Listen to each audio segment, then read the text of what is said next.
اچھا دیکھیے، ان کی مجدد الف ثانی کی پیدائش تو ایک حنفی صوفی گھرانے میں ہوئی تھی، اور ان کے جو والد تھے وہ بھی وحدت الوجود کے قائل تھے، اور شیخ محی الدین ابن عربی سے متاثر شیخ احمد سرہندی کہتے ہیں کہ میں بھی ابتدا میں اسی سے متاثر رہا، اور ان کے والد نقشبندیہ سلسلے سے وابستہ تھے، تو انہوں نے بھی بچپن ہی میں دینی علوم پر مہارت حاصل کر لی، اور پھر یہ نقشبندیہ سلسلے میں مرید ہو گئے، اور نقشبندیہ سلسلے میں جو وظائف ہوتے تھے ان کا اہتمام شروع کر دیا۔ یعنی اب یہ جو سلسلوں نے کیا کیا، اپنے اپنے طور پر یہ کہا کہ آپ کو اتنی مرتبہ یہ ذکر کرنا ہے، 500 مرتبہ، 1000 مرتبہ، 200 مرتبہ اللہ اکبر کہنا ہے، لا الہ الا اللہ کہنا ہے، فلاں ہے، تو یہ ساری ذکر کی انہوں نے پریکٹس شروع کی۔ اچھا، اس کے بعد یہ کہتے ہیں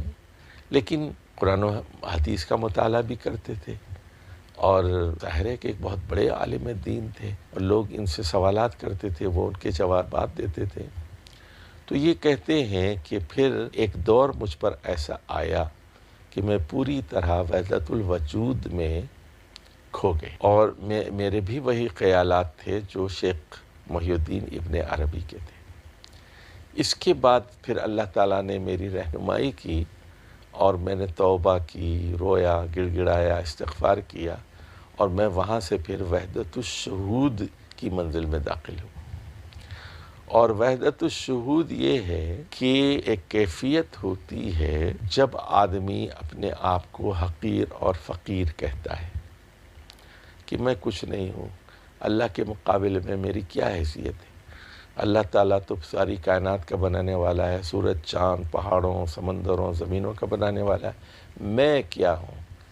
تو میرا وجود جیسے کہ ہے ہی نہیں، میرا وجود ہے لیکن عدم کی طرح ہے۔ میں کہاں ہوں؟